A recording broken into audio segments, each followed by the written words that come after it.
Super bikes, super cars ఇవన్నీ వచ్చే ఇయర్లో ఖచ్చితంగా కొనుక్కుంటాను. ఈ ఎమోషన్, ఈ ఫీలింగ్స్ అంటే కొంచెం గుర్తింపు ఉండాలా. అలాగే చూసిన తర్వాత నాకు అర్థమైంది.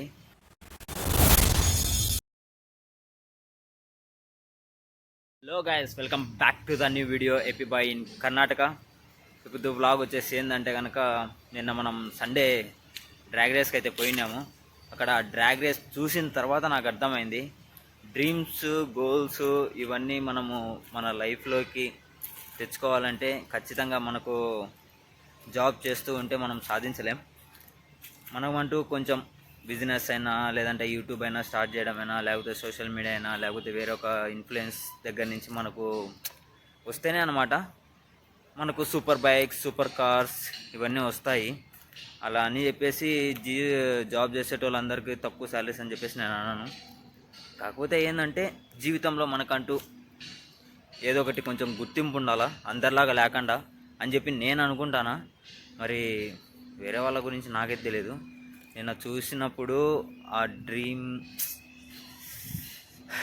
అలానే ఉండిపోయిందన్నమాట కళ్ళ ముందరే. కాకపోతే ఏంటంటే జీవితంలో మనం ఇప్పటికే 26 నా ఏజ్, సో ఇప్పటికే నేనేం సాధించలేదని చెప్పి నేను ఫీల్ అవుతాను.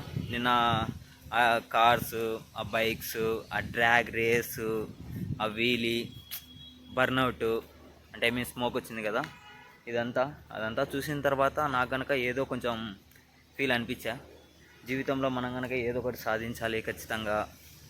మనకంటూ సాధించినప్పుడే మనకంటూ ఇలా డ్రీమ్స్, కార్స్ అన్నీ ఉంటాయి.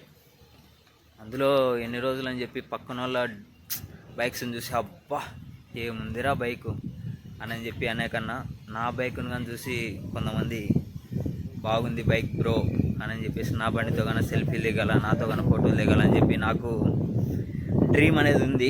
సో అది ఎప్పుడు డ్రీమ్ ఫుల్ఫిల్ అవుతుందో నాకు తెలియదు. ఈ ఎమోషన్, ఈ ఫీలింగ్స్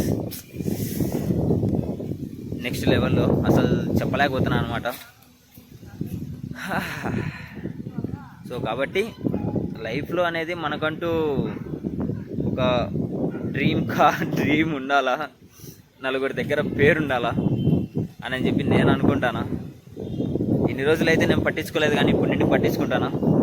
నాకంటూ ఎప్పుడు వస్తుందో ఆ రోజు తెలియదు. నా లైఫ్లోకి నా డ్రీమ్ బైక్ కవాసాకి Z900.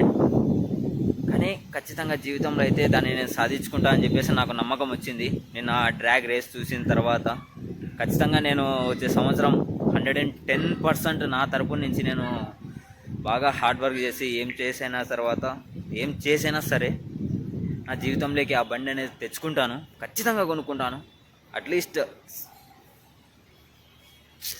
దానికి ముందు మనము కవాసాకి అంత పెద్ద బండిని 12 lakhs బైక్ మనము రైడ్ చేసి దాని కెపాసిటీ, దాని స్పీడ్ లిమిట్ ఇదంతా మనము ఫస్ట్ కంట్రోల్ చేయాలంటే ఫస్ట్ మన దగ్గర కనీసం డ్యూక్ అన్నా ఉండాలా. డ్యూక్ 390 లేదంటే డ్యూక్ 250 ఇలా ఉంటే దాని స్పీడ్ కంట్రోల్ చేసిన తర్వాత మళ్ళీ ఆ బండిని కంట్రోల్ చేసేదానికి అని బాగా ఉంటుంది. సో కాబట్టి ఫస్ట్ మనం వచ్చే ఇయర్లో ఖచ్చితంగా మనమైతే కనుక డ్యూక్ 250 అయినా, డ్యూక్ 390 అయినా ఖచ్చితంగా కొనుక్కుందాం. అది కొనుక్కున్న తర్వాత మళ్ళీ చూసుకుందాం ఆ స్పీడ్ లిమిట్, మళ్ళీ ఇవన్నీ చూసుకొని పైసలు కొంచెం జమ చేసుకొని కవాసాకి Z900 అనేది బుక్ చేసుకుందాం అని చెప్పి నేను అనుకుంటాను. బట్ తెలీదు ఏమవుతుందో ఏమో. సో చూద్దాం, then let's see what it will be happened. So అదనమాట సంగతి. వచ్చే సంవత్సరం తిరిగి నా లైఫ్లో నా డ్రీమ్స్ ఖచ్చితంగా అయితే ఫుల్ఫిల్ చేసుకుందామని చెప్పి ఆ దేవుని ఆశీస్సులతో, మీ ఆశీస్సులతో subscribe, like, comment and share.